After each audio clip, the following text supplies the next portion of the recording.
नमस्कार साथियों। अमन सर की पाठशाला में यानी आप सबकी अपनी पाठशाला में इंग्लिश फाउंडेशन कोर्स में मैं अमन सर आपका स्वागत करता हूं। और दोस्तों, आज का टॉपिक बहुत ही इंपॉर्टेंट है। छोटा है लेकिन छोटा नहीं है। जब इसको सीक्वेंस में जब पढ़ेंगे वर्क के चैप्टर में आके, तब आपको पता चलेगा कि इसकी जो लेंथ है बहुत बड़ी है। लेकिन फिर भी आज हम ट्राई करते हैं, समझने की कोशिश करते हैं कि इसका बेस क्या होता है, ये कैसे काम करता है, नाउन के चैप्टर में इसका फंक्शन कैसे होता है। ठीक है, तो दोस्तों आज का टॉपिक इन्फिनेटिव नाउन है। इन्फिनेटिव नाउन हो सकता है कि कुछ लोगों के लिए नया हो सकता है कि कुछ लोग जो मेरे से पहले पढ़ चुके हैं वो जानते हैं उसके बारे में।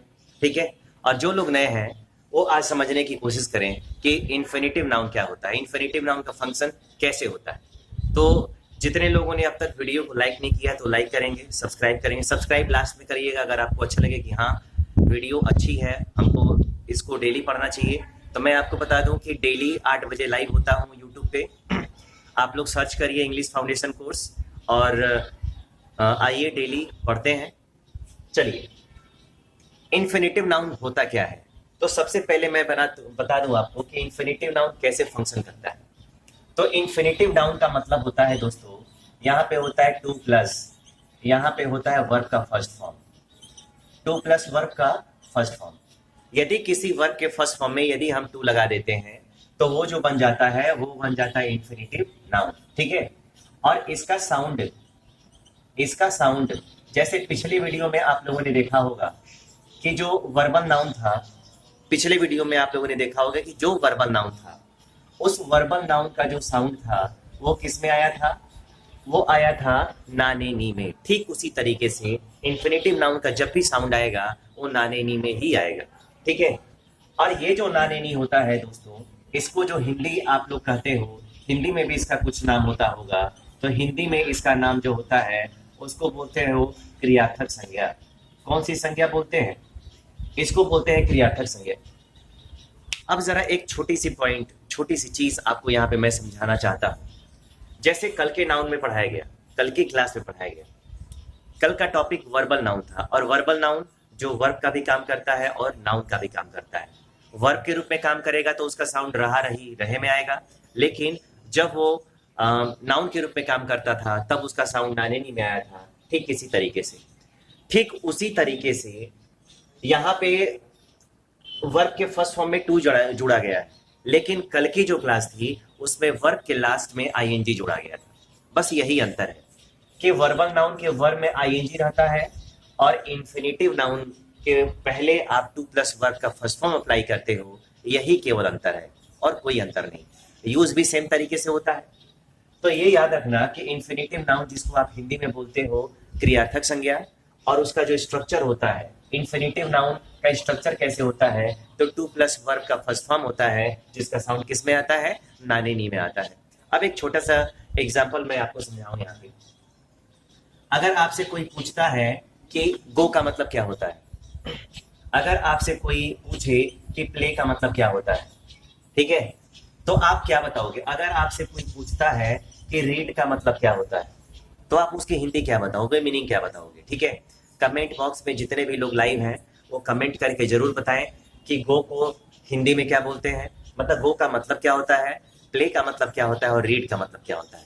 जरा कमेंट करके बताइए, मैं देखूं जरा आप लोग को कितना आता है। ठीक है, चलिए। और यहाँ पे अगर मैं आपसे पूछता हूँ कि टू गो का मतलब क्या होगा, अगर आपसे यहाँ पे कोई पूछता है कि टू प्ले का मतलब क्या होगा, और आपसे अगर कोई पूछता है कि टू रीड का मतलब क्या होगा, ठीक है, अब जरा दोनों में डिफरेंस बताना है। अगर मैंने बोला कि यहाँ पे जो इन्फिनेटिव पढ़ रहे हैं उसका जो यूज है, उसका जो स्ट्रक्चर होता है, वर्ब के फर्स्ट फॉर्म में क्या लगाना पड़ता है, टू लगाना पड़ता है, और इसका साउंड किस में आता है, इसका साउंड आता है नाने नी में। तो ये याद रखिएगा दोस्तों, गो का मतलब कभी मत बोलना कि जाना होता है, गो का मतलब होता है जाता, प्ले का मतलब होता है खेलता, और रीड का मतलब होता है पढ़ता। क्या होता है? पढ़ता। ये याद रखना है। कोई भी वर्ब का फर्स्ट फॉर्म आएगा तो उस वर्ब का जो फर्स्ट फॉर्म होता है उसका जो साउंड आता है वो कभी नाने नी में नहीं आता है, हमेशा ताते थी में आता है। यही रीजन है कि आप जब प्रेजेंट इंडेफिनिट टेंस पढ़े होंगे तो उसकी पहचान बताई जाती है कि जिस वाक्य के अंत में ता है, ती है, ते है आता है उसको हम प्रेजेंट इंडेफिनिट टेंस कहते हैं। तो उसमें वर्ब का फर्स्ट फॉर्म आता है या वर्ब में एसआईएस जुड़ा जाता है। तो वर्ब का फर्स्ट फॉर्म और वर्ब का जो एसआईएस फॉर्म होता है उसका साउंड हमेशा ताते में आता है। लेकिन आज का जो आपका टॉपिक है वो है इन्फिनेटिव नाउन। इन्फिनेटिव नाउन जिसके वर्ब के फर्स्ट फॉर्म में टू लगा रहेगा और उसका साउंड किस में आएगा, नाने नी में आता है। तो टू गो का मतलब दोस्तों यहाँ पे हो जाएगा खेलना। क्या हो जाएगा, खेलना। टू प्ले का मतलब सॉरी टू गो का मतलब हो जाएगा जाना, टू प्ले का मतलब हो जाएगा खेलना, और यहाँ पे टू रीड का मतलब हो जाएगा, ठीक है, पढ़ना। तो इसका साउंड ना नी में आता है, इसका साउंड ना नी में आता है, आपको इतना ध्यान रखना है। तो इन्फिनेटिव समझ में आ गया होगा कि इन्फिनेटिव एक प्रकार का नाउन होता है जिसको हिंदी में बोलते हैं क्रियार्थक संज्ञा। और वो क्रियार्थक संज्ञा जिसका जो स्ट्रक्चर होता है किसी भी वर्ब के फर्स्ट फॉर्म में टू लगा रहता है, जिसका साउंड हमेशा किस में आता है, नानी नी में आता है। तो इसका ध्यान जरूर रखेंगे, ठीक है। अगर ध्यान रखेंगे तो अब जरा हम चलते हैं इसके कॉन्सेप्ट पे कि ये इन्फिनेटिव कैसे होगा, ये सब्जेक्ट कैसे होगा, ठीक है। अब जरा ध्यान दें, अब जरा एग्जाम्पल और ट्रिक्स के थ्रू हम समझने की कोशिश करते हैं, ठीक है।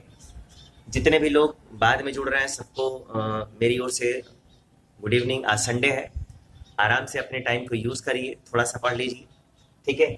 अब जरा यहाँ पे एक फॉर्मूला मैं बताऊंगा आपको। यहाँ पे ये समझ लो कि अगर दोस्तों यहाँ पे ऑक्सिलरी वर्ब है, अगर यहाँ पे ऑक्सिलरी वर्ब है और ऑक्सिलरी वर्ब के बाद अगर यहाँ पे आता है टू प्लस वर्ब का फर्स्ट फॉर्म और ऑक्सिलरी वर्ब के लेफ्ट में आता है टू प्लस वर्ब का कौन सा फॉर्म, फर्स्ट फॉर्म। अब जरा एक छोटा सा फॉर्मूला है, एक छोटा सा फॉर्मूला है, उसके थ्रू आपको मैं समझाने की कोशिश करता हूँ। एकदम आसान तरीका है, ये समझिएगा कि बस आपको इंग्लिश पढ़ने आता होगा तो आपको क्वेश्चन सॉल्व करने आ जाएगा। मीनिंग ना समझ में आए तो भी कोई दिक्कत नहीं है।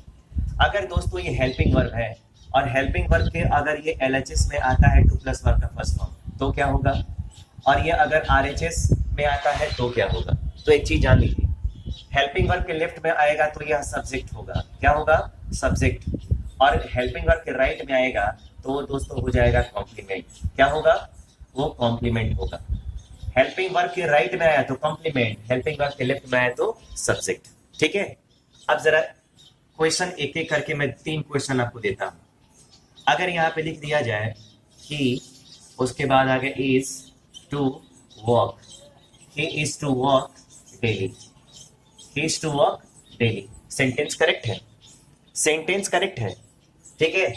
अब जरा मैं दूसरा एग्जांपल आपको देता हूं। यहाँ पे आ गया टू वॉक, यहाँ पे आ गया टू वॉक इज, उसके बाद आ गया good for health, to walk is good for health, ये भी सेंटेंस करेक्ट है, सारे सेंटेंस करेक्ट है। बट पोजीशन मैं आपको समझाना चाहता हूं, तो सेंटेंस करेक्ट है, बस पोजीशन को आप चेक करिए कि किस पोजीशन पे आएगा तो यह काम किसका करेगा। अगर यहाँ पे दोस्तों आ गया टू वॉक, यहाँ पे आ गया टू वॉक एंड यहाँ पे आ गया टू और यहाँ पे आ गया स्विम। अब जरा मैं यहाँ पे लिखता हूँ आर, उसके बाद आ गया good for health, good for, उसके बाद आ गया दोस्तों हेल्थ।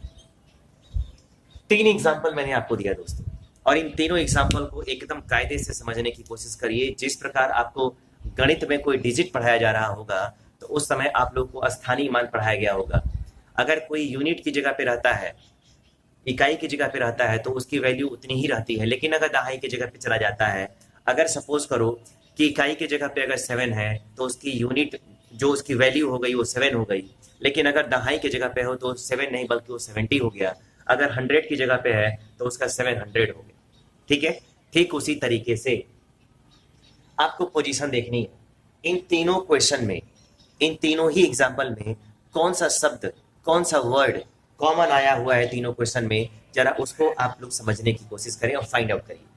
सबसे पहले यहाँ पे आ गया टू वॉक, यहाँ पे आ गया टू वॉक और यहाँ पे आ गया टू वॉक, आ गया ना। अब जरा देखें, अगर यहाँ पे दोस्तों हेल्पिंग वर्ब है, हेल्पिंग वर्ब है तो हेल्पिंग वर्ब के ये राइट में आया है, हेल्पिंग वर्ब के राइट में आने वाला काम किसका करेगा, कॉम्प्लीमेंट का। अगर ये हेल्पिंग वर्ब के राइट में आएगा, हेल्पिंग वर्ब के राइट में आएगा तो ये कॉम्प्लीमेंट हो जाएगा। लेकिन अगर यहाँ पे हेल्पिंग वर्ब के लेफ्ट में आया, हेल्पिंग वर्ब के कहाँ गया, लेफ्ट में आ गया, तो ये आपका काम किसका करेगा? ये काम करेगा आपका सब्जेक्ट का। कितना आसान है। अगर यहाँ पे टू वॉक है तो यहाँ पर भी तो वही टू वॉक है ना, स्पेलिंग में कोई अंतर नहीं है, बट इसकी जो पोजीशन है, यहाँ पे आफ्टर हेल्पिंग वर्ब है और यहाँ पे बिफोर हेल्पिंग वर्ब है। तो हेल्पिंग वर्ब के लेफ्ट में अगर आ गया तो ये मतलब हेल्पिंग वर्ब के लेफ्ट में आया तो ये सब्जेक्ट हो गया, और हेल्पिंग वर्ब के अगर राइट में आ गया तो यह काम किसका करेगा? कॉम्प्लीमेंट का करेगा। अब जरा फिर से ध्यान से देखने की कोशिश करें। अगर दोस्तों यहाँ पे लिखा गया आर, और आर जो होता है वो कैसा होता है? तो ये होता है आपका प्लूरल। अगर हेल्पिंग वर्ब प्लूरल है, अगर इन्फिनिटिव नाउन काउंटेबल नाउन का हिस्सा है, इसका मतलब है कि इन्फिनिटिव नाउन का प्लूरल बनाया जा सकता है। इन्फिनिटिव नाउन का प्लूरल आप बना सकते हो। उसको बनाने का तरीका क्या है? तो उसको बनाने का तरीका है दोस्तों कि अगर यहाँ पे टू वॉक है, अगर ये पहला हो गया तो यहाँ पे आ गया टू स्विम, ये कौन सा हो गया?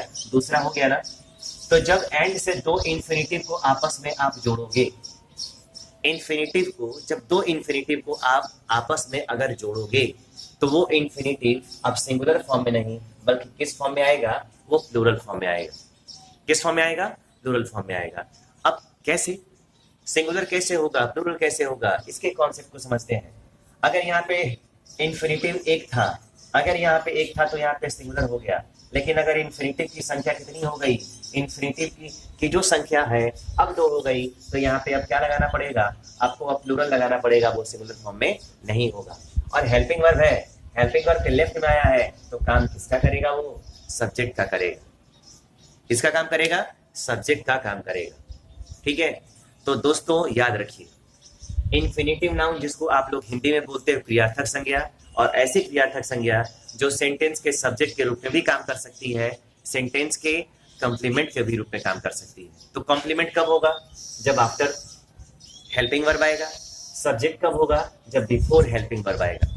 और हेल्पिंग वर्ब के पहले आएगा, अगर अकेले होगा तो सिंगुलर फॉर्म में आएगा, लेकिन अगर उसकी संख्या एक नहीं बल्कि एक से दो हो गई, तीन हो गई, तो अब हेल्पिंग वर्ब कैसा हो जाएगा? हेल्पिंग वर्ब प्लूरल फॉर्म में हो जाएगा। ठीक है, चलिए, एकदम आसान था, एकदम आसान सब्जेक्ट है इंग्लिश। आप लोग एकदम बस पोजीशन को चेक करते जाइए जितना मैं पढ़ाऊं। एक और चीज मैं आपसे बता दूं, जितने लोग नए हैं चाहे जितने लोग पुराने हैं, मैं उनसे कहूंगा कि आप लोग जितने भी नाउन्स के वीडियो आ रहे हैं, मैं इस बार पढ़ाऊंगा तो मैं एक एक क्वेश्चन को कराऊंगा, क्योंकि मैंने कहा है। और यूट्यूब पे पढ़ाना है, यूट्यूब पे पढ़ाना है, यूट्यूब से पढ़ना है, तो आप पूरा पढ़िए। नाउन पढ़िए तो पढ़िए कि फिर आपको नाउन पढ़ने की जरूरत ना पड़े। ये याद नहीं रहेगा, फिर जो मैं कॉन्सेप्ट कराऊंगा, जो क्वेश्चन लगवाऊंगा, उसमें आपको बड़ी प्रॉब्लम होने लगेगी। तो इसीलिए इसको याद रखना बड़ा जरूरी है। और जितने लोग नए हैं, मैं चाहूंगा कि प्लेलिस्ट में जाएं। नाउन का मैंने प्लेलिस्ट बना दिया है, उसमें सारे लोग प्लेलिस्ट को लाइन से ना देखें, और टॉपिक वाइज, डे वाइज है, आप उसमें डे वाइज नोट्स बनाइए, उसको अपने दिमाग में रखिए, तब जाके क्वेश्चन सॉल्व होगा। ठीक है, अब जरा मैं इन्फिनिटिव का आपको टाइप्स यहीं पे बताना पसंद करूंगा कि इन्फिनिटिव के जो टाइप्स होते हैं कितने होते हैं, क्योंकि आपके दिमाग में रहेगा तो ही आप कभी क्वेश्चन क्रिएट करोगे, नहीं तो कभी किसी से कोई क्वेश्चन पूछने वाला नहीं। ठीक है, अब जरा ध्यान दो दोस्तों। अगर मान लो कि यहाँ पे मैंने लिख दिया इन्फिनिटिव, क्या लिखा? अगर यहाँ पे मैंने लिख दिया इन्फिनिटिव, और ये जो इन्फिनिटिव होता है दोस्तों, उसके टाइप्स कितने होते हैं?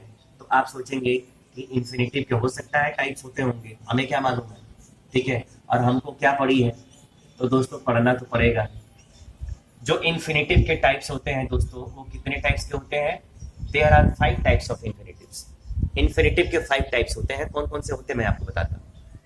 सबसे पहले आता है दोस्तों इन्फिनिटिव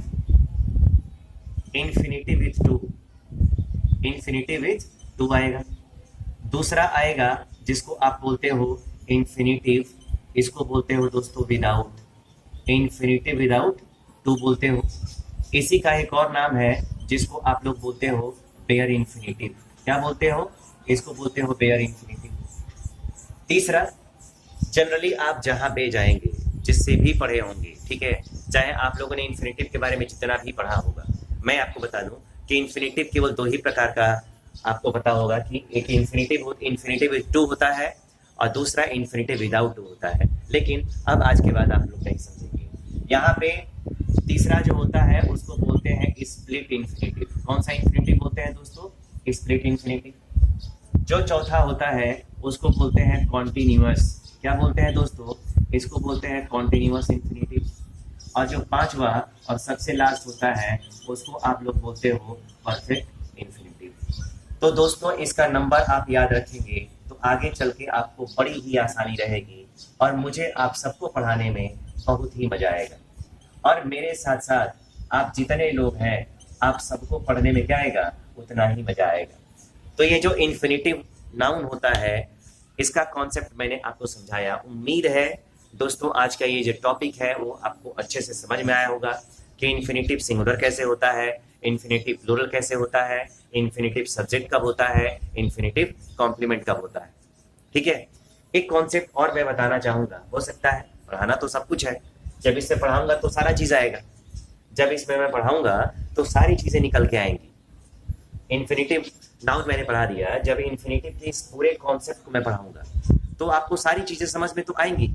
लेकिन एक चीज मैं और आपको समझा दूं यहाँ पे, एक और चीज यहाँ पे आपको मैं समझाना चाहूंगा कि इन्फिनिटिव ऑब्जेक्ट के रूप में काम कैसे करेगा। इन्फिनिटिव ऑब्जेक्ट के रूप में काम कैसे करेगा तो मैं जरा एक छोटी सी चीज, हल्की सी चीज है, मैं आपको बता दूं। अगर दोस्तों टू प्लस वर्ब का कौन सा फॉर्म, फर्स्ट फॉर्म, तो यही तो इन्फिनिटिव है। अगर ये ऑक्सिलरी वर्ब के पहले है तो यह काम किसका कर गया, सब्जेक्ट का।